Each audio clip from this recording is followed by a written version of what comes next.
Come on, Gerald.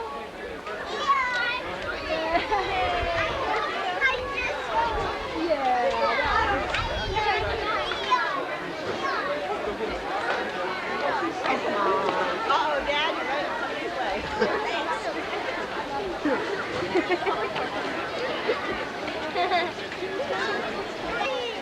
You'll have a fun with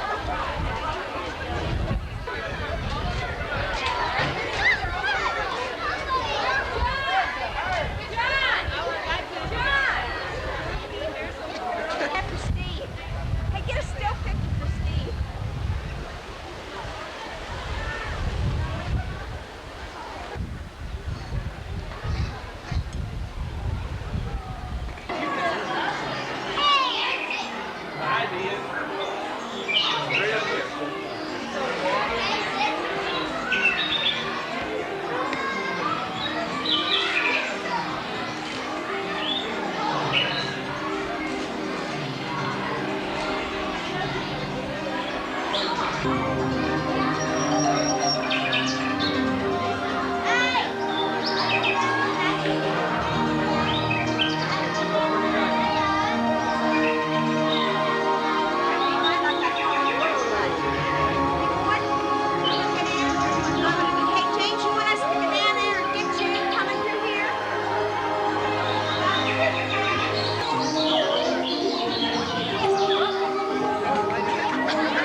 Storm sequence using some heavy-duty mechanical effects. But to tell you the truth, I don't think he has any idea what else I'm into. Let's see how he's doing. Craig, are you all set, ready to go? I don't think so. I think he needs to bring that hood up first. And pull those strings real tight. Trust us. Once a full-size block of this rock, we can simply move it on the high seas. Now to make it more believable, I'm going to add some wind. Michelle's going to go down the end and add the rain, and you all are going to cue the action by yelling, dump it as loud as you can when I count to 3. Ready? Everyone. 1, 2, 3.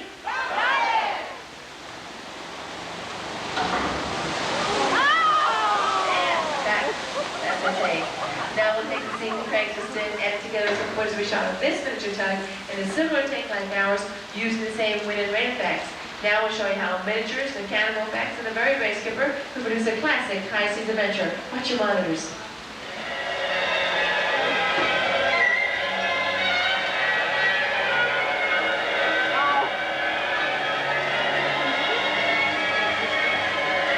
Considering that we just dumped 400 gallons of water over that pilot house, I see that Craig weathered the storm real well. How about a round of applause for our skipper? He's off to the side getting drying off. We're going to get ready to see the second show here, the battle scene. So once again, take another look up at your monitors. As you can imagine, recreating a full-scale naval battle at sea could really sink a film's budget. And that's why we use miniatures like the ones you see here in the tape. And how do we film a miniature ship cutting across the ocean? Watch your monitors, you'll see how it's done. And we knock the water surface flat, but then our ship will look big. So we have waves.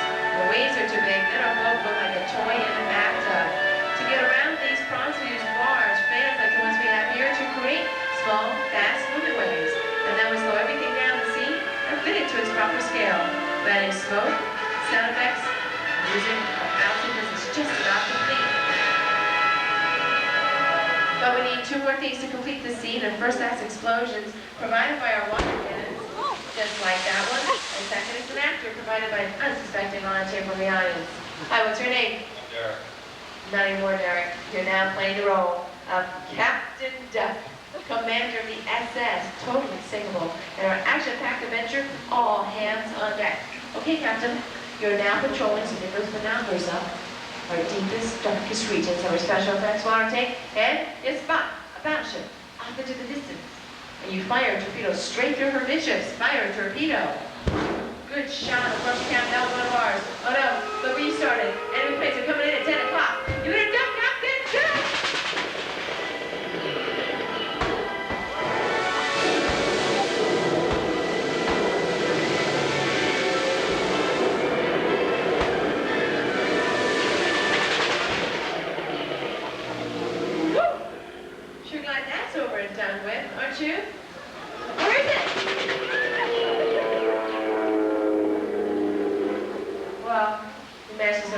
contact, but it's not over yet.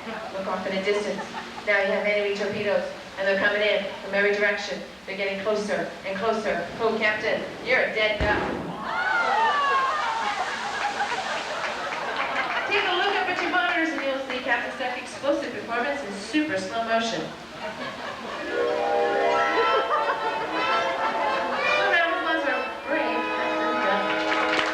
Thank you. Though you get to see our Disney animators working on actual Disney products. Now they currently are working on our 31st full-length animated feature called Aladdin, which will have the vocal talents of Robin Williams as the Big Blue Genie. They also helped finish up Beauty and the Beast, which is playing in theaters right now. Now notice a lot of you have cameras and video recorders. Well, go ahead and take them out. Take the lens caps off. Feel free to do all the videotaping and photography that you wish. Your driver, Bob, and myself are extremely photogenic, and we'll be posing a little bit later on. Right now, though, you want to put your cameras off to the right, high in the sky. Get a shot of the symbol of the Disney MGM Studios, the award-winning Earful Tower. This masterpiece is 13 stories tall, capped off with a set of mounters weighing 16 tons, with a hat size of 342 3/8. Trust me on that one, folks. No, I got it. Over to you, right a little closer to the ground, is our motor pool. You might recognize a few of the cars out there, like the two futuristic police cars from the Ridley Scott film Blade Runner. The red Coyote from the television series Hardcastle McCormick. That black classic car with the green spoked wheels, that's from The Untouchables with Sean Connery and Kevin Costner. And these colorful classic cars over here are all from Dick Tracy. Now right across the street we have our production bungalows. This is where we give office space to our crews while they work here. In bungalow number 1 we have Betty Productions. In bungalow number 2, Warner Brothers. They're working on a full-length feature here at our studios. And in bungalow number 3 we have Ivan Sports Productions. Right now though, Bob's steering us into our greens department. Now this is where we store plants, trees, and shrubs until we need them for production. The greenery is often used to hide what we don't want you to see in our movies, like camera equipment, lighting equipment. We can even use it to hide the fact that we didn't build an entire set. Now notice that everything is grown in portable boxes and pots. That's so we can transfer it back and forth to our sets without any hassles. Now say a director is in need of a 30-foot high flower stem. No problem, we got one of those. This unique prop was used in the movie Honey, I Shrunk the Kids. We didn't grow it though, it's made out of foam and chicken wire. The sculpted figures you see there are called topiaries. Now, a topiary can take up to 10 years to fully develop. There are over 160 topiaries located throughout Walt Disney World property. Right now, we're going to take you indoors, folks, to take a look at one of our more glamorous departments, the world of creative costuming. You'll see some of the more than 180 talented artists who design and create costumes for our entertainment needs. They use over 175,000 yards of fabric in a single year to create more than 12,000 costumes, like the ones you'll see in the display cases, worn by Julia Roberts and Pretty Woman, Warren Beatty and Madonna and Dick Tracy, Julie Andrews from Mary Poppins, Michael Jackson from Captain EO, and the co-stars of Who Framed Roger Rabbit. We're slowing down so you folks in the back can take a good look around this area also. Feel free to do all the photography and videotaping that you like. Here at Walt Disney World, we're the proud owners of the world's largest working wardrobe with over 2.5 million garments in our collection. But it takes more than an actor in a costume to get a production off the ground. You need technical support as well. Coming up next, we're going to look at some of these areas, starting with our lighting department, which has the equipment to provide over 3.5 million watts of light for any of our productions. Next door to that, the Dick Tracy Makeup Workshop, showcasing 45 masks and maquettes and some of the appliances used by Caglione and Drexler to win an Academy Award at Dick Tracy. The next 2 rooms make up the camera department, where we store and maintain our camera and video equipment. Finally, here at the end of the tunnel is our scenic shop, where carpenters begin construction of sets that are later finished on a soundstage. Now, these talented artisans have created everything from a 40-foot-long wooden submarine to the set of the Mickey Mouse Club. They even turned their own shop into a set for a movie as we enter the tunnel. Straight ahead of us here, you're going to see a guard shack. It's the Sterling Research Division. Now, that was used by Rick Moranis and his film crew as they were filming the sequel to the movie Honey, I Shrunk the Kids, called Honey, I Blew Up the Baby. Not explode blow up, but inflate blow up. Yeah, it turns out Rick Moranis' baby is over 100 feet high and terrorizing Las Vegas, Nevada. The movie could There's some lovely houses here, but I wouldn't pack your bags to move into any of these houses if I were you. Just take a look at this first one on the right. You'll see why real estate developers love this neighborhood. There's always an open house. All these houses are empty shells or facades used for exterior shots only. But it's okay if these houses get drafty, because here on the back lot, we can even control the weather. I'll tell you a little bit more about that later on in the tour. Over on your left, you're going to see an Art Deco style house, and in the garage, a 1963 Cadillac Coupe de Ville. That was used in the movie Tin Men, which starred Danny DeVito and Richard Dreyfuss. Now, we have 7 different architectural designs of homes on Residential Street. Each one represents architecture from a different part of the country. And all of these homes have been used in various types of productions. You might recognize some of them, but I think the one everybody will recognize is the one on the left, the beige one with the ferns out front. That's a television home to B. Arthur, Rue McClanahan, Estelle Getty, and Betty White, the Emmy award-winning Golden Girls. Now, the next-door neighbors of the Golden Girls, Richard Mulligan and Christy McNichol, will show Empty Nest. Their house is under construction over on your right. Now, by looking at the house in its construction phase, you see how much, or actually how little, we get away with using here on the back lot. So we only use a framework for the exteriors. The interiors are filmed on a soundstage. Combined, that gives you the show you see on TV. Now, coming up ahead is the neighborhood dog. Every neighborhood has a dog. This dog's a little unusual, though. He's 30 feet high, and he smokes a pipe. It's the Bulldog Cafe from the movie The Rocketeer, where the Flyers meet to eat in that film. Now, just up ahead of us is the urban counterpart of Residential Street, our own little slice of the Big Apple, New York Street. We'll be back to New York Street in just a few minutes. I have some other things to show you first. Right now, though, I do want to wave hello to everybody in the back cars. Hi there, folks. How are you? Good to see you all again. You know, you guys are doing an excellent job of following along. Not that you really have a choice. Right now, we're going to take you a little deeper into the back lot, a place we call the Boneyard. It's like a giant open-air attic where we store large-scale props. See, in the movie business, you never throw anything away because you might need it again later on. Those of you at the Disney Channel will recognize Dumbo's circus wagon. The black speedboat is from the 100 Lives of Blackjack Savage, modeled after the SR-71 Blackbird spy plane. It's been clocked at speeds of over 70 miles an hour. The blue helicopter cockpit is from the 1983 production Blue Thunder with Roy Scheider. Those military vehicles are waiting to be called into service for a production. Like I said, in the movie business, you don't throw anything away. We keep the exteriors out here of the vehicles. We take the motors out of them and put it in our shops. And then when we need one of the vehicles, we bring it to the shop, put the motor back in it, and give it a new coat of paint. We got ourselves a practically new vehicle.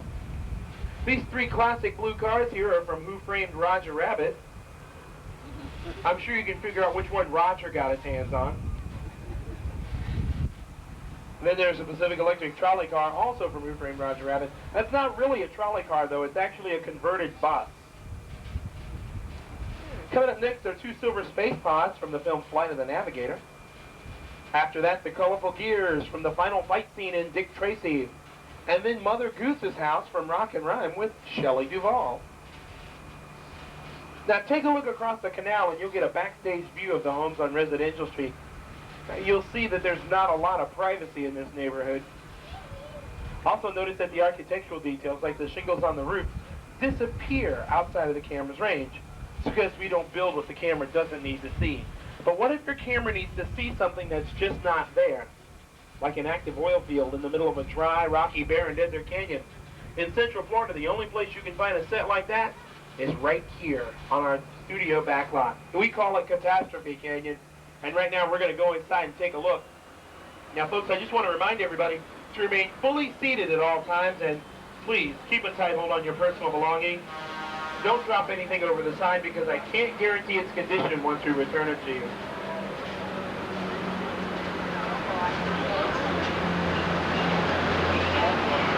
Now take a look at that tanker truck here in the middle of the set. A great example of a large-scale prop. It doesn't look all that good, but it runs great. We had a hard time getting that truck in here, though. We had to use a crane to lift it over the side of the canyon and to place it down on top of the set.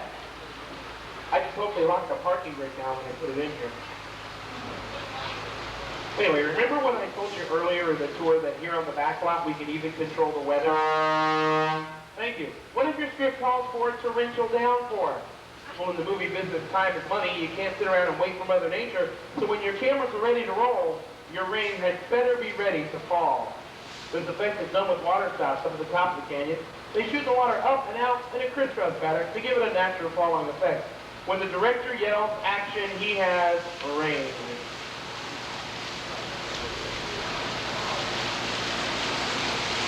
Notice that it's not raining on the entire set, only as far as that tanker truck, but that's okay.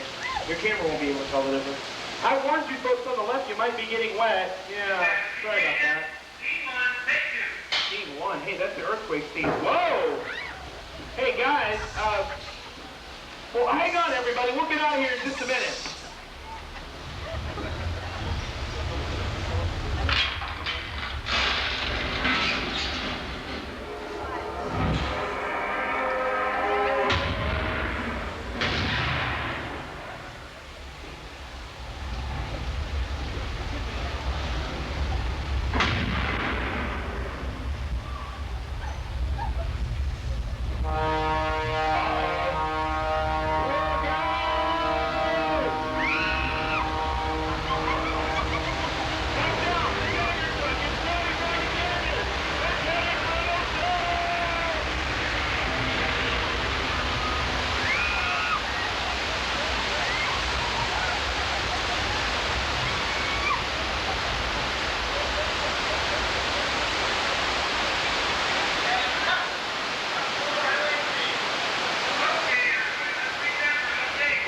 What did you think of Catastrophe Canyon?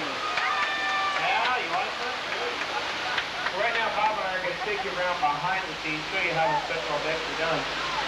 But before we go, I have to commend you for, you guys are some excellent actors and actresses.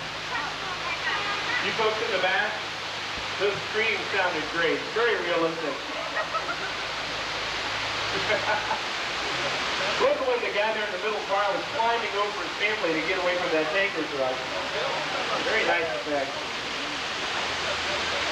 The thing I love the most about the canyon, though, is that it brings people closer together. Usually over to the right-hand side of the shuttle. If you take a look to your left as you round the corner, you'll see our canyon's nothing more than a hollow steel structure to be covered with a wire mesh. Now that mesh is coated with cement. Cement is hand-carved to give it the look and feel of rock formation. The little yellow pipes you see carry the gas for the fires and explosions. The large white pipes carry the water for the flash flood.